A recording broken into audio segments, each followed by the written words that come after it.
Olá a todos, sejam bem-vindos a mais um estudo no canal Clamando no Deserto.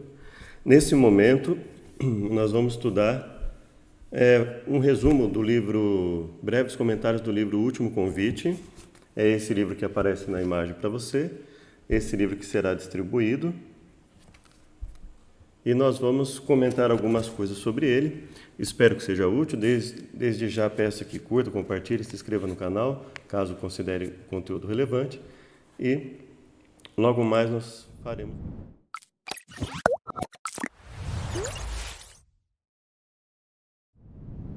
Vamos orar? Obrigado, Deus, por mais uma chance de falar da Tua mensagem. Nos auxilie, nos dê sabedoria em tudo o que fizermos. Perdoe por nossas falhas e pecados. Nos ajude a divulgar a Tua mensagem a esse mundo e a vivê-la também em todos os momentos de nossa vida. Nos dê força em todos os momentos. Ajude para que os conflitos no mundo, na sociedade, possam se resolver da melhor forma. E nos prepare para a Tua breve volta. Nós pedimos em nome de Jesus. Amém. Vamos lá então, o livro é O Último Convite, eu sou Marcelo R.M. Ramos, canal Clamando no Deserto, e o título, como já vocês podem ver, O Último Convite, uma mensagem de esperança. O livro contém 13 capítulos, tá? Contém 13 capítulos, esses são os capítulos do livro, ok? 13 capítulos do livro. É um livro pequeno, é um livro, tá? Ele é curtinho, ele tem 79 páginas, né? Ele começa, a parte de leitura da introdução começa na página 6, vai até a 79, e os capítulos são 1. Poderes e autoridades, 2. O risco do amor, 3. As mensagens, 4. Anjos sem asas, 5. Desde sempre, 6. Chamado para todos, e assim sucessivamente. Ele começa com poderes e autoridades, termina no capítulo 13, mudanças repentinas. O tema, o capítulo que tem o mesmo nome do livro, que é O Último Convite, é o capítulo 12, e nós vamos conversar um pouco sobre eles. Bom, a introdução do livro. A introdução diz o seguinte: é interessante notar que a Bíblia também retrata o fim desse mundo, porém de forma bem diferente de Hollywood ou da ciência.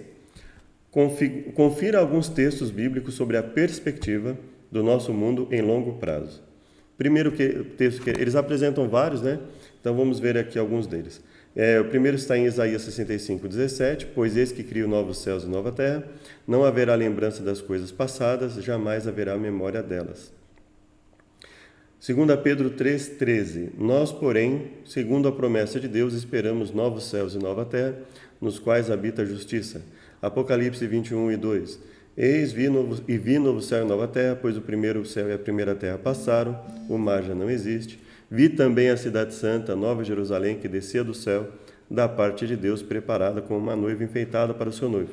Lhes enxugará dos olhos toda lágrima, não existirá morte, nem luto, nem pranto, nem dor. Então a Bíblia nos fala de uma nova vida, uma vida eterna, num outro ambiente onde habita a justiça, onde não haverá dor, não haverá choro.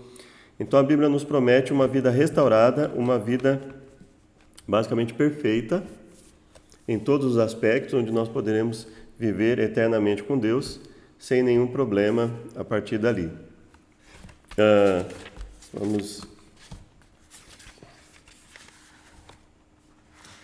Ele fala assim: por anos a fio, Hollywood tem lançado um filme após outro sobre o fim do mundo, ou pelo menos sobre o fim do mundo conforme muita gente costuma concebê-lo. Armagedon 98, Zumbilândia 2009, Mad Max, Estrada da Fúria 2015, É o Fim 2013, Destruição Final, Último Refúgio 2020, para citar apenas alguns. A ciência apresenta um futuro que, em palavras amenas, é também bastante desanimador. O universo hoje incandescente, com uma profusão de energia de fonte nuclear, acabará exaurindo esse valioso recurso. Então, seja pela ficção, seja pela ciência, os estudos apontam para o momento em que fatalmente haverá um fim, seja ele natural, seja ele sobrenatural. E nós acreditamos num fim sobrenatural, em que Cristo volta e nos resgata, né? Então, a introdução ela basicamente coloca isso. ao contrário do que a ficção, ou talvez até a própria ciência coloque, nós temos uma esperança, né, em tudo, em meio a toda essa situação, toda essa, talvez até esse pessimismo de alguns, não é? Do início ao fim da Bíblia, os profetas, mesmo enfrentando tudo que esse mundo decadente pode nos fazer sofrer, como doença, depressão, guerra, etc., né? Escreveram vez após outra sobre o amor e a bondade de Deus. Minha fidelidade para com você não será abalada, nem será removida a minha aliança de paz, diz o Eterno, que tem compaixão de você. Isaías 54:10, Nova Versão Internacional. Então, essa é basicamente a introdução do livro, não é? É muito boa, né? Inclusive, que já coloca a mensagem de esperança já de início. Capítulo 1, Poderes e Autoridades. Ele começa falando sobre o nosso universo, né? Quem nunca se deslumbrou longe das luzes da cidade, a olhar para as estrelas que queimam intensamente no céu em uma noite sem nuvens, especialmente por sua quantidade incalculável, estima-se que pode haver até 2 trilhões de galáxias em toda a criação. 100 bilhões, cada galáxia conta com uma média de 100 bilhões de estrelas. Nas últimas décadas, astrônomos têm descoberto o que chamam de exoplanetas. São planetas que orbitam suas estrelas, assim como os planetas do Sistema Solar. Já foram descobertos cerca de 4.000 exoplanetas, segundo a NASA, né? O universo tem mais planetas do que somos capazes de imaginar, né? Se houver apenas um exoplaneta por galáxia. O que significa isso? Que a probabilidade de estarmos sozinhos é muito pequena. A ironia é que, enquanto os dedicados trabalhadores da SETI, ou SETI, fazem buscas pelo céu com seus equipamentos sofisticados, na esperança de receber um tweet cósmico ou qualquer outra forma de comunicação de alguma parte do universo, a Bíblia, escrita há milhares de anos, fala da existência de vida fora da Terra, no caso ele se referindo aos anjos, né, se referindo ao próprio Deus. E aí ele diz o seguinte: confira a seguir algumas citações bíblicas sobre a vida existente em outras partes da criação. A intenção dessa graça era que agora, mediante a Igreja, a multiforme sabedoria de Deus se tornasse conhecida dos poderes e autoridades das regiões celestiais. Efésios 3:10. Poderes e autoridades de onde? Das regiões celestiais, ou seja, de outras partes da criação além da Terra. É ainda mais fascinante constatar que, de acordo com esse texto, esses poderes e essas autoridades são informados por Deus sobre o que acontece na Terra com sua igreja, ou seja, demonstrando o quanto Deus se preocupa com a sua igreja, e não só com a sua igreja, mas com todos no planeta, né? Mas infelizmente só a sua igreja, a igreja deles são aqueles que efetivamente aceitam esse convite, mas ele se preocupa com todos. O teólogo Michael Brown, ao falar sobre a luta entre o bem e o mal, a chamou de conflito cósmico. Se Deus sabe de tudo, é cheio de amor e poder, por que então existe tanto mal no mundo? Conforme veremos, as 3 mensagens angélicas são fundamentais para responder a essa pergunta. Então, ele, né, coloca a esperança e depois ele coloca uma pergunta que muitas vezes é feita, né, seja por cristãos ou não cristãos. Alguns, diante dessa pergunta, estudam e aumentam sua fé em Deus, outros, em virtude dessa pergunta, resolvem desistir da fé e acabam se tornando inimigos de Deus muitas vezes, né? O risco do amor. O capítulo 2, ele fala, né? A maioria das pessoas ama cachorros a menos que tenha passado por alguma experiência negativa com um. No entanto, suponhamos que você pudesse ter um cão que nunca suja os tapetes da casa. E ele vai falando, olha, um cão que fosse um robô, né? E então ele fala, emoções, instintos, desejos, robôs não têm mais emoções, instintos e desejos do que a pia de sua cozinha. Afirmar que um cão-robô é um companheiro totalmente consciente, sensível, amoroso e comunicativo equivale a atribuir traços de vida inteligente ao monte de plástico e metal. O amor requer liberdade, e isso significa a possibilidade de escolher o caminho errado. E aí nós já sabemos do que ele está falando aqui, né? Da liberdade que ele deu aos seres humanos com consequências, né? Não uma liberdade inconsequente, mas uma liberdade em que, de acordo com nossas escolhas, existem as consequências. Fez-nos seres morais, né? Deus nos criou com a capacidade de amar, fez seres morais com a habilidade de amar tanto a Ele como os outros, e essa capacidade inclui a liberdade inerente ao tipo de amor que somente um ser livre é capaz de oferecer. Amor forçado não é amor.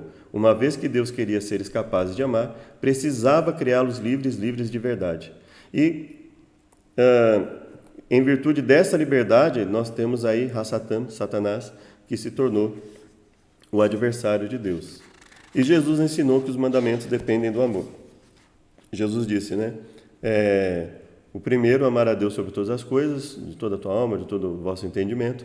E o segundo, semelhante a esse, amarás o teu próximo como a ti mesmo. E ele diz, destes 2 mandamentos dependem toda a lei e os profetas. Basicamente, a Bíblia é dividida e pode ser dividida em leis, profetas e escritos, né? Pelo menos de Gênesis a Apocalipse era dividido, de Gênesis a Malaquias, né?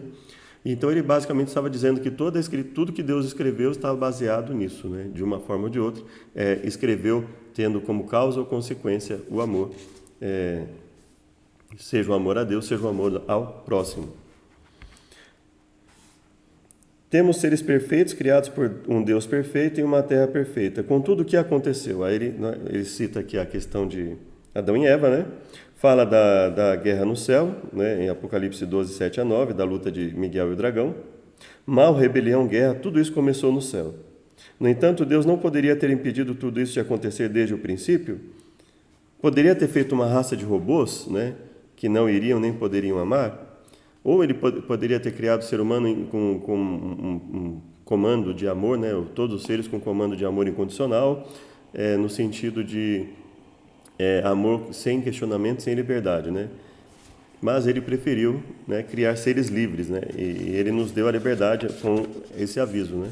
Então, basicamente, o livro fala da importância da liberdade, a importância de amar verdadeiramente e livremente a nosso Deus. As mensagens. As mensagens basicamente são quais? Temer ao Criador e dar glória a Ele, né? Sobre Babilônia, que é o poder que confunde e age contra Deus, caiu a queda de Babilônia. Temei a Deus e dá-lhe glória, porque vinda é a hora do seu juízo, né? Caiu a grande Babilônia, que dava a beber do vinho da ira da sua prostituição. Se alguém adorar a besta e a sua imagem, sofrerá as consequências. Então ele fala o seguinte, olha, Deus está dando uma última advertência aos seres humanos, né? Temam a Deus, deem glória a Ele, glorifiquem a Ele não só em palavras, mas em ações. Isso faz toda a diferença na vida de vocês, isso é melhor, isso traz mais harmonia na família, na sociedade, em todos os momentos. Isso nos livra da sexualidade precoce, da exploração indevida dos seres humanos, seja no aspecto sexual, mental, físico e até mesmo espiritual. Roma pagã e cristianizada perseguiu cristãos, ou seja, Roma pagã, Roma papal, né? Em 1798, esse poder foi enfraquecido, haverá uma perseguição mundial aumentada no futuro e Deus quer obediência por amor, mas os inimigos forçam a obediência a eles.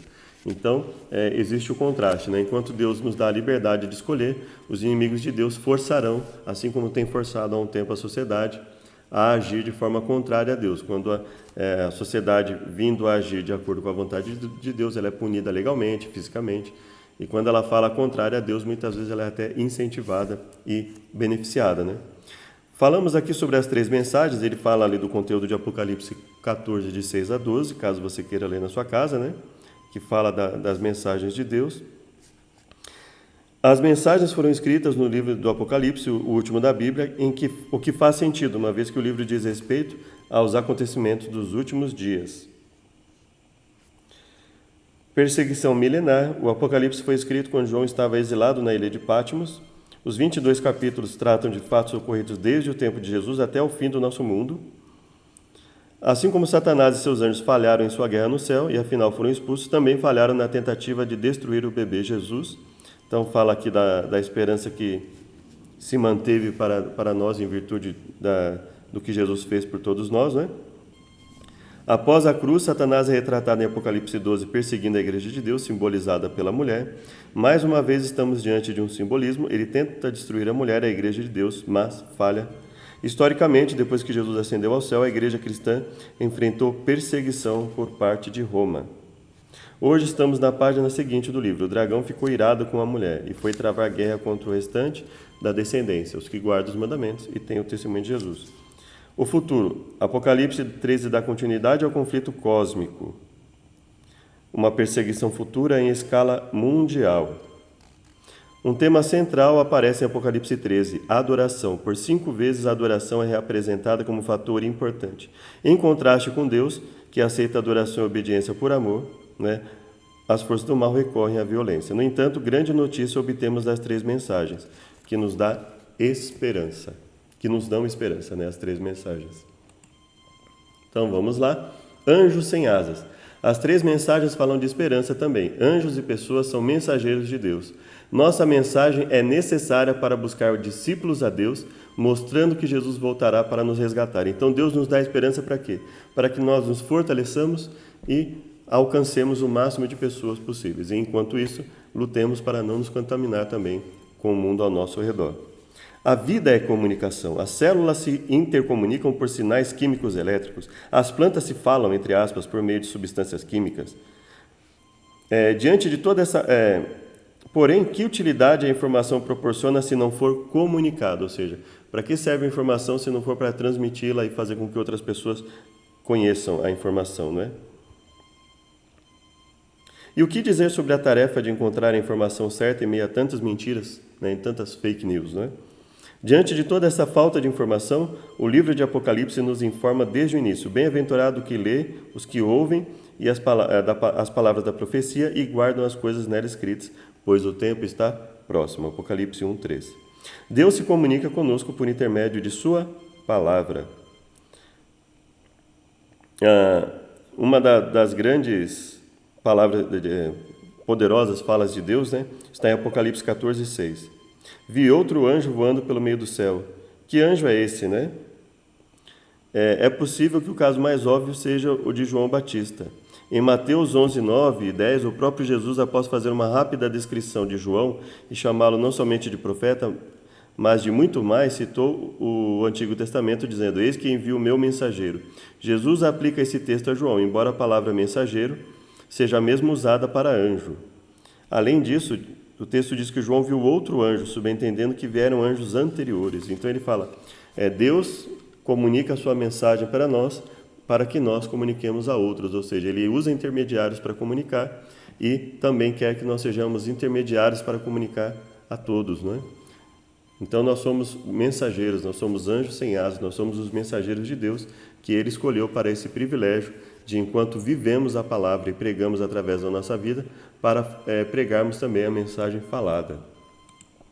Desde sempre, o Evangelho é eterno, existe desde a eternidade. Deus já havia preparado o plano da redenção, salvação. Fomos criados para a vida eterna e podemos recuperar esse benefício divino, não é? Deus fez o planeta e fez o ser humano para viver eternamente, né? Em virtude da queda, ele estabeleceu ali, revelou o plano da redenção para que nós voltássemos a ter a oportunidade, e assim como temos, de ter a chance dessa vida eterna novamente, que foi a que ele preparou para Adão e Eva e os seus descendentes, né? Fomos criados para a vida eterna e podemos recuperar esse benefício. Não há outro evangelho, só o evangelho de Jesus deve ser pregado. Desde a promessa a Adão e Eva, o evangelho da salvação é pregado. Não devemos nos envergonhar do evangelho, pois é graça e justiça de Deus ao mundo. Então, o evangelho eterno é o evangelho da palavra de Deus, é o evangelho focado na Bíblia, e esse é o evangelho que nós precisamos pregar. Não é aquele que nós achamos, que baseado em um verso isolado da Bíblia que nós lemos, e aí passamos a construir um cavalo de batalha em função disso, e muitas vezes pregamos até de forma contrária ao que está escrito. Mas não é isso. O evangelho eterno que a Bíblia fala é o evangelho que está focado na palavra dele como um todo, de Gênesis a Apocalipse, ensinando que Deus é justiça, que Deus vai julgar, que Deus vai trazer as consequências ao mundo em virtude do pecado, mas também fala de esperança, que Deus vai conceder a vida eterna a todos os que o aceitam, né? Então, é essa mensagem que nós precisamos levar ao mundo, né? O evangelho é eterno porque foi formulado por Deus na eternidade e permaneceu oculto até se manifestar em Jesus. Vemos, porém, aquele que por um pouco foi feito menor do que os anjos, né? Foi coroado de glória e de honra para que pela glória de Deus provasse a morte por todos. Tudo remonta à ideia, conforme salientado antes, de que fomos originalmente criados para a vida eterna. Sabendo que não foi mediante coisas perecíveis, né, que nós fomos resgatados, mas pelo próprio Jesus Cristo, conforme 1 Pedro nos diz, né? Antes da fundação do mundo, a promessa da salvação foi dada, porque o plano da salvação já existia também. Esse é o mesmo evangelho. Esse evangelho foi proclamado a Adão e Eva no Éden. Esse mesmo evangelho foi o que o céu pregou aos pastores nas campinas em Belém. Se há um texto que comprove a salvação pela graça, é 2 Timóteo 1, 8 e 9. Não se envergonhe do testemunho de nosso Senhor, nem de seu prisioneiro que sou eu. Né? Ele nos salvou e nos chamou com sua santa vocação, não segundo as nossas obras, mas conforme a sua própria determinação e graça que nos foi dada em Cristo Jesus. Então, o evangelho eterno, o evangelho que não deve ser modificado, esse é o evangelho que nós devemos pregar ao mundo, um evangelho de justiça, mas também de esperança, de salvação, de misericórdia. Né? Um chamado para todos. A Bíblia é inspirada por Deus e útil para ensinar, repreender, corrigir e instruir em justiça. Esse é o capítulo 6. Todos devem estar cientes de que Deus julgará o mundo e salvará os que o aceitem. Então ele começa a ser mais incisivo, mais específico. Julgará o mundo, salvará os que o aceitam. Então, assim, existe uma esperança, mas essa esperança ela é condicional, ela não é incondicional, independente de como as pessoas agem, não. Depende da aceitação ao Evangelho. Todos somos dependentes de Deus, devemos ser reverentes e maravilhados diante de tudo que Deus fez por nós desde o princípio, pela mensagem e sacrifício de Cristo. Devemos temer se rejeitarmos tudo isso, mas se não rejeitarmos, devemos confiar. A Bíblia foi inspirada por Deus e útil, para o ensino, repreensão, correção e educação em justiça, 2 Timóteo 3,16, para que o homem seja completo, perfeito e perfeitamente habilitado para toda a boa obra. Ou seja, a Bíblia nos diz que através da palavra de Deus nós podemos ser transformados em todos os aspectos, tanto aqui como na glorificação em que vamos efetivamente voltar àquilo que Deus queria quando criou Adão e Eva, não é? Uma vez que essa mensagem vem do céu, isto é, de muito acima da terra, foi proclamada para os que habitam na terra. Alcance global. Em suma, a mensagem desse primeiro anjo será proclamada no mundo inteiro por escrito ou audivelmente. A universalidade da mensagem angélica tem algo a dizer sobre a igualdade essencial da humanidade, ou seja, todos diante de Deus somos iguais e todos devemos ter a mesma oportunidade, por isso a necessidade da pregação. Já teria sido uma humilhação tremenda apenas descer das glórias do céu. Afinal, o que é a terra em contraste com a vastidão do universo? Contudo, tão grande foi o amor de Jesus, o seu amor por nós, que ele não só veio viver em nosso meio, mas também se permitiu ser zombado, ridicularizado, humilhado, crucificado. Então, nós devemos amar esse ser. Claro que devemos temer também, como a Bíblia fala, né? Mas devemos amá-lo, respeitá-lo, glorificá-lo e agradecer a ele por tudo que tem feito, né? Diante disso, como muitos podem rejeitar essa oferta, afastar-se desse preço tão extraordinariamente infinito pago por nós? Desconsiderar esse sacrifício como se fosse pouca coisa, né? Isto que é um pensamento assustador. Ao se deparar com ideias tão grandiosas como com um amor cósmico centralizado em nós, como não exclamar: quem é suficiente para tudo isso? O que devo fazer? O que eu posso fazer para Deus? A resposta é glorificá-lo com nossas palavras e ações. Esperança de justiça. Dar glória a Deus é principalmente obedecê-lo, não misturar o santo com o profano. Isso é muito importante, isso tem se perdido bastante, no mundo cristão, e isso é importante falarmos para as pessoas. Admitir nossa culpa e nos arrepender e converter. Se Deus não existisse, provavelmente não haveria esperança de justiça. Mas, como ele se manifesta a nós, através de sua palavra principalmente, ele espera que nós nos arrependamos e estejamos dispostos a, pelo seu poder, experimentar essa transformação que nos traz a verdadeira paz, a verdadeira felicidade.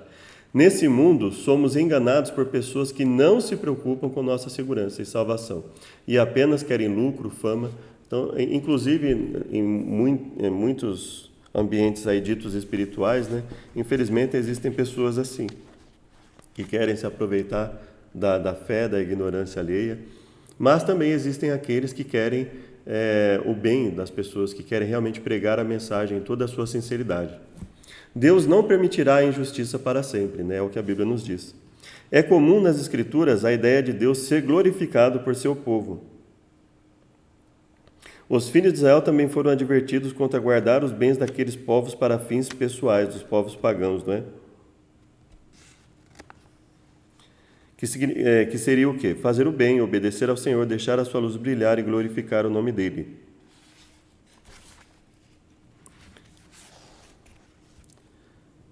Por ganância, cobiça e desobediência flagrante aos mandamentos de Deus, que não queria ver seu povo contaminado, alguém de Israel havia furtado objetos da cidade recém-destruída. Embora tenha recebido a chance de se apresentar e confessar o erro, somente depois de confrontado por Josué, a quem Deus revelou o culpado, Acã admitiu o que fizera. Então, ou seja, muitos só reconhecem o erro quando já é tarde demais, né? Muitas vezes, quando já não há o que fazer por ele, né? E Deus sempre está ali, mas muitos, infelizmente, muitos nem sequer reconhecem, né? Alguns só nem admitem, mas assim, diante de algo, como no caso de Acã, no caso de Caim, era tão flagrante, Deus já sabia de tudo, estava ali diante dele, não tinha mais o que fazer. Muitos só realmente, e mesmo assim, né, nós vemos o caso de Caim, que nem assim mesmo ele refletiu sobre o que fez, né? Quando a situação foi investigada, ele descobriu que era verdade, Josué confrontou Acã. Ele diz: meu filho, dê glória ao Senhor Deus de Israel e renda louvores a Ele. Então ele fala, ou seja, admita o seu erro, mude a sua vida, né? Pare de se preocupar. O mero pensamento da existência desse Deus subentende um senso de obrigação moral e prestação de contas. Essa preocupação tem seus motivos, levando em conta que a Bíblia retrata a depravação humana, né? O problema do ser humano. Um jovem agnóstico de vez em quando refletia: quem sabe realmente existe um Deus? Entretanto, cada vez que o pensamento lhe vinha à mente, ele o afastava. Por quê?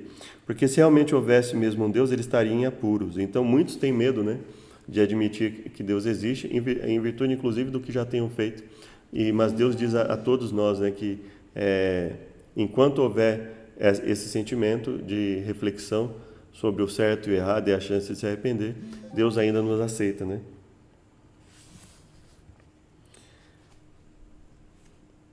Aqui ele conta de uma história, né, bastante assim, tenebrosa de a empresa de carro que preferiu deixar que os seus clientes sofressem acidentes. Sairia mais barato pagar as indenizações pelos acidentes do que chamar todo mundo para consertar as falhas dos carros. Então, imagina, considerou mais importante o lucro a salvar vidas humanas que estavam em risco por causa do erro deles. Então, assim, situações bastante tenebrosas, né? E aí usaram a mídia para acalmar, vamos dizer assim, o coração das pessoas. E isso é um grande problema, né? Nós devemos tomar cuidado. Aqui, basicamente, esse capítulo nos ensina que nós devemos tomar cuidado para não sermos enganados. E aí o capítulo 8 vem dizendo para nós: a hora do juízo. Se o juízo começa pela casa de Deus, qual será o fim dos que não obedecem? Deus estabeleceu um dia de juízo, prestação de contas. O juiz de Deus considera um lugar, tempo, circunstâncias, ou seja, Deus, ao julgar, ele considera a luz que recebemos, né? Aquele grupo de pessoas teve acesso a que tipo de luz para que eles pudessem viver. Então, Deus vai levar isso em conta. Nossa libertação no juízo final depende de nossa aceitação da graça divina.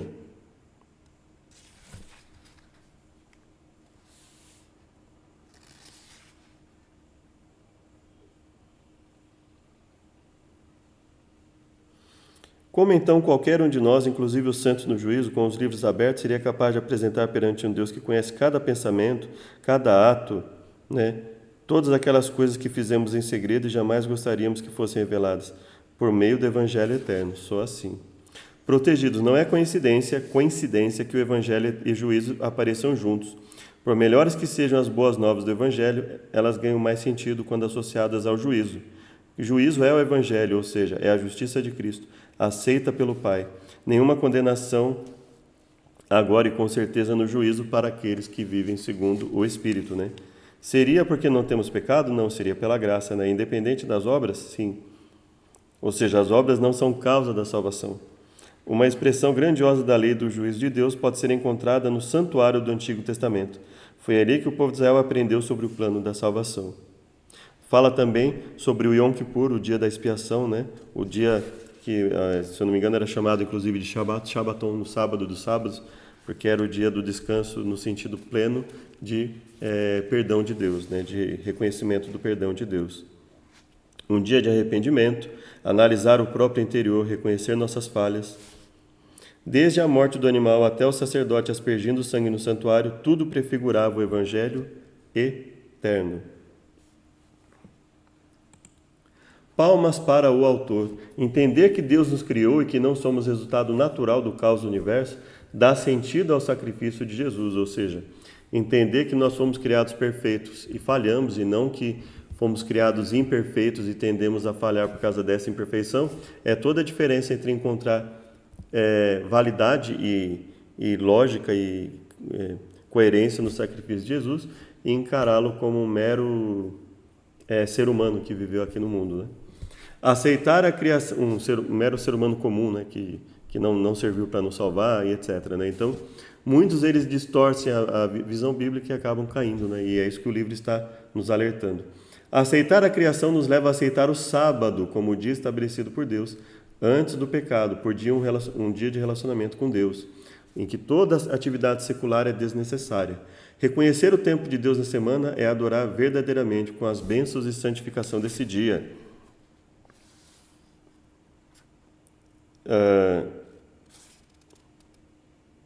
O primeiro anjo nos leva ao quarto mandamento, o qual por sua vez nos conduz aos 6 dias da criação.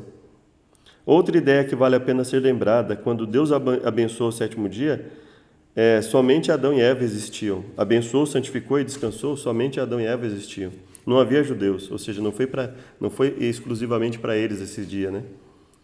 Em outras palavras, não é bíblica a ideia comum de que descansar no 7º dia e santificar o sábado sejam práticas exclusivas dos judeus. Foi o tempo, não o espaço, que Deus primeiramente considerou abençoado e santo. O tempo é a dimensão na qual as coisas do espaço existem. Há muitos outros textos que revelam a grande importância da doutrina da criação. Como é fascinante também que a primeira coisa da Bíblia considerada santa não seja um altar nem um monte, mas o segmento do tempo que Deus separa para o nosso relacionamento com Ele, né? A sombra da imagem. Adorar é dar importância ao que é adorado em um nível acima de tudo. Adorar a Deus é colocá-lo em primeiro lugar, mas colocar outras coisas para competir com Deus em nossa aceitação é adorar a outros deuses. E Deus, inclusive, diz, né, não terás outros deuses diante de mim, né? E esse diante nós podemos, inclusive, imaginar o seguinte: nós podemos até dizer, e via de regra, ter a Deus como o nosso Criador e Senhor, mas muitas vezes nos curvarmos diante de determinados ídolos e acharmos isso normal. Não, mas Deus está na minha vida, né? E não é. Assim como Ananias, Misael e Azarias, amigos do profeta Daniel, somos chamados a não deixar que nada tome o lugar de Deus, mas nem seja adorado junto com Deus, né? Muitos até dizem assim: não, isso não vai tomar o lugar de Deus, né? Via de regra eu vou adorar a Deus, mas de vez em quando eu vou ter um ídolo ou outro aqui. Ou seja, então nem adorar, nem tomar o lugar dele, nem ser adorado junto com Deus. Nossas prioridades e obediência mostram se adoramos apenas ao Deus eterno. Ou somos completamente de Deus, ou não somos, né?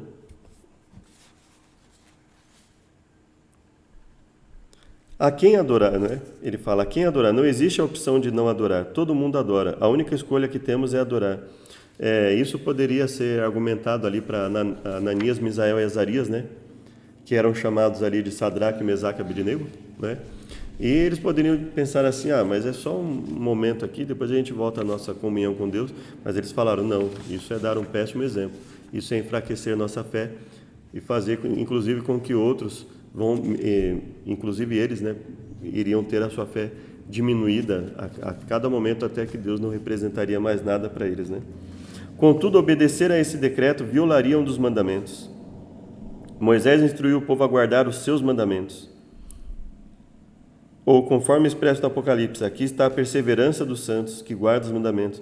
E Tiago fala, né, que não adianta estar disposto a guardar todos, mas estar disposto a violar né, voluntariamente. Isso é basicamente, né, não importa quantos você transgride. Se você transgride isso voluntariamente, principalmente, você destrói a chance de salvação de Deus em todos os momentos.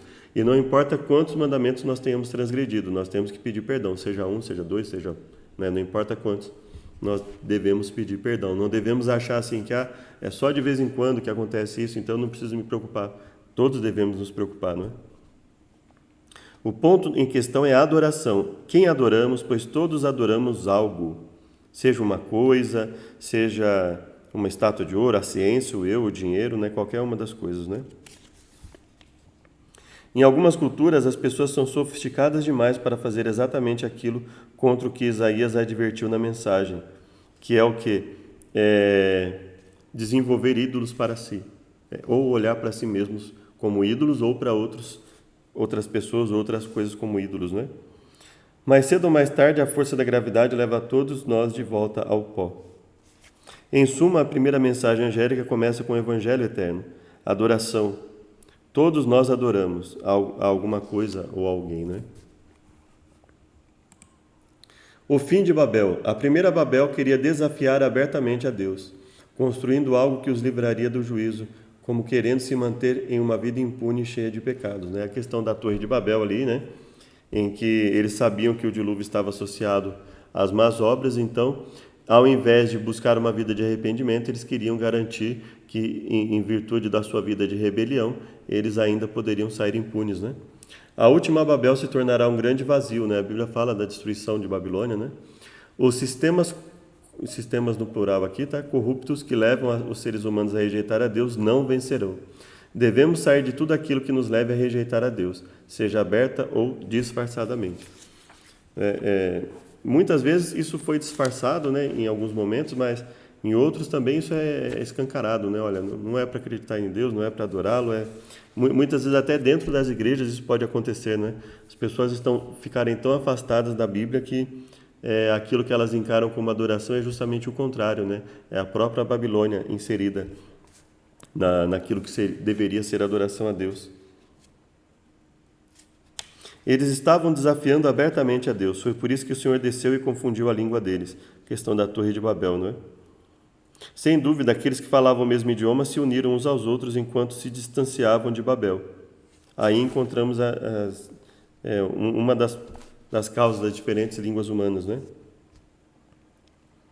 E aí ele fala, o relato termina com o seguinte verso: por isso a cidade foi chamada Babel, porque ali o Senhor confundiu a língua de toda a terra. É o símbolo de confusão, né? E o segundo anjo diz, caiu a grande Babilônia. A última Babel. A segunda mensagem angélica não fala sobre Deus, pelo menos não de maneira direta. Aborda a inimiga de Deus. Antes de voltar ao Antigo Testamento, né, para entender isso, ele diz, Deus ainda tem pessoas ali que ele chama de meu povo. Ele quer que as pessoas sinceras saiam dessa Babilônia, né? Simboliza oposição a Deus. No Antigo Testamento, Babilônia havia sido um império gigantesco, inimiga de Israel, o povo de Deus. Assim como a antiga Babilônia, a Babilônia moderna faz o mesmo, perseguindo o povo de Deus, só para piorar à medida que nos aproximamos do fim. O fim de Babel. O brado de que Babilônia caiu é outra forma de anunciar às pessoas que os sistemas corruptos desse mundo não vencerão, a despeito de como as coisas parecerem agora. Aí vem então, capítulo 12, o último convite.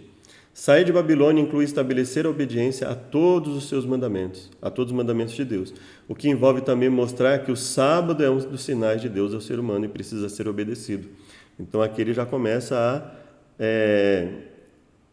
dar um tom mais de advertência à mensagem, né? Olha, não devemos esquecer que adorar a Deus, sair de Babilônia significa buscar a obediência a Deus em tudo, inclusive no seu santo dia.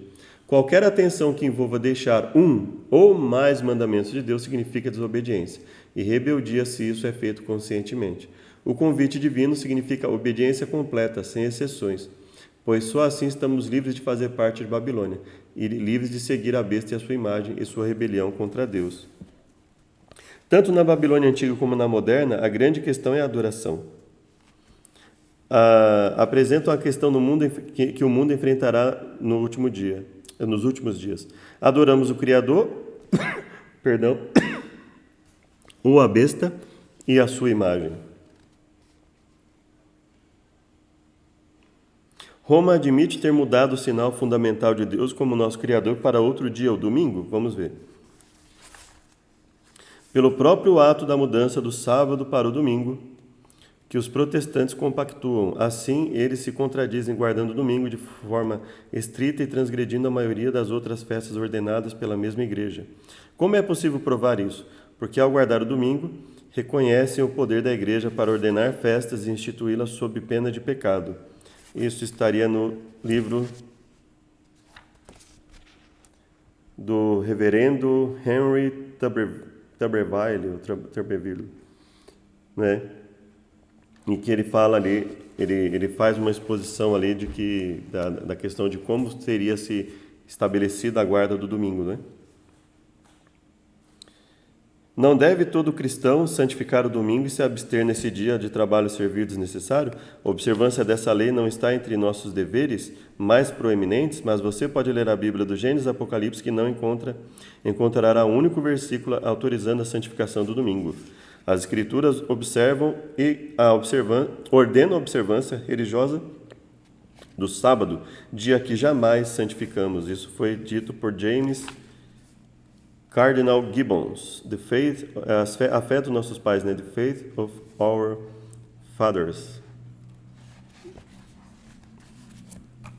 Então, aí o livro vai começando a dar um contorno aqui um pouco mais específico, né? Ele fala, olha, não tem como fazer o último convite sem chamar as pessoas à adoração e chamá-las a observar o dia de Deus, o dia que Deus estabeleceu para si mesmo.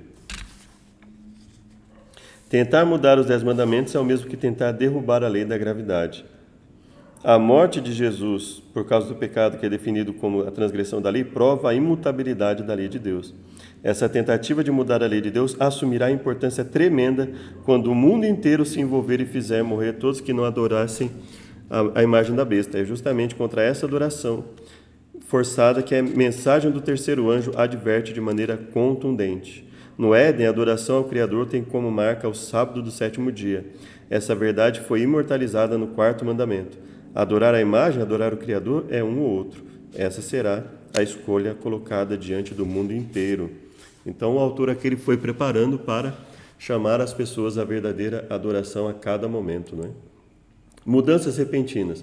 Roma, o poder, né? Eu coloquei como poder secular, mas ela é um poder secular no sentido que, ainda que se apresente como um poder religioso, é um poder que se afasta, que usa a religião para afastar muitas vezes as pessoas de Deus, né? Nesse sentido que ele coloca. Faz guerra contra os santos, tenta mudar a lei de Deus e consegue enganar a muitos. Muda o sábado para o domingo, uma das formas de negar o relato criativo e o próprio Deus Criador. E uma das formas de negar esse ato criativo é, inclusive, colocando como um mito, como uma mensagem simbólica que representaria ali apenas uma mensagem de aspecto que tem uma moral ali por trás, mas como se fosse uma fantasia, né? A marca na mão direita ou na testa significa fidelidade ao poder que se opõe a Deus e exige desobediência a Ele, seguindo tradições e contrariando os mandamentos divinos. A pandemia pela qual passamos mostra que o inesperado pode deixar os seres humanos mais suscetíveis, frágeis. Isso pode influenciar na adoração e obediência a Deus. Então ele nos diz aqui em mudanças repentinas, né?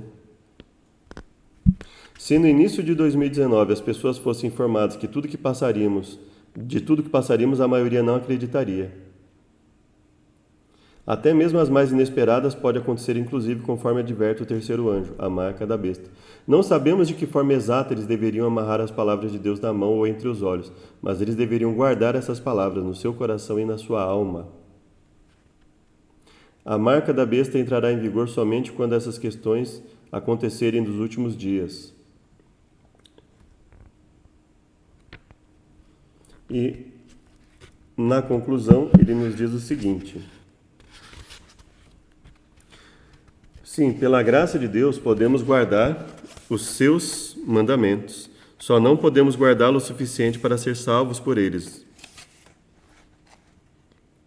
É por isso que ele morreu na cruz e sofreu em si a pena da nossa transgressão. Necessitamos ser salvos, não é mesmo? Sem dúvida. Por pior que esse mundo seja, vai piorar, infelizmente, ainda mais. No entanto, quando Jesus voltar, né, aí nós temos a promessa de novos céus e nova terra. Não mais morte, não mais tristeza, não mais dor, é uma existência que nós, que só conhecemos morte, tristeza e dor, nem conseguimos vislumbrar.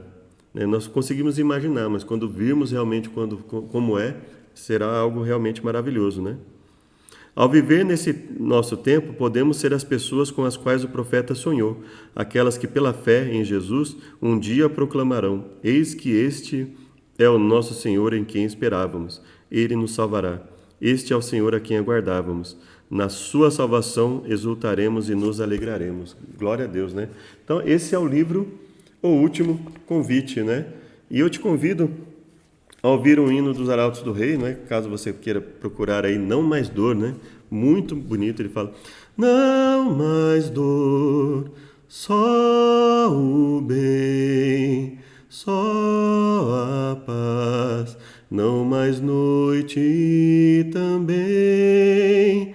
Louva a Deus por seu amor, viveremos na luz de Jesus o Senhor.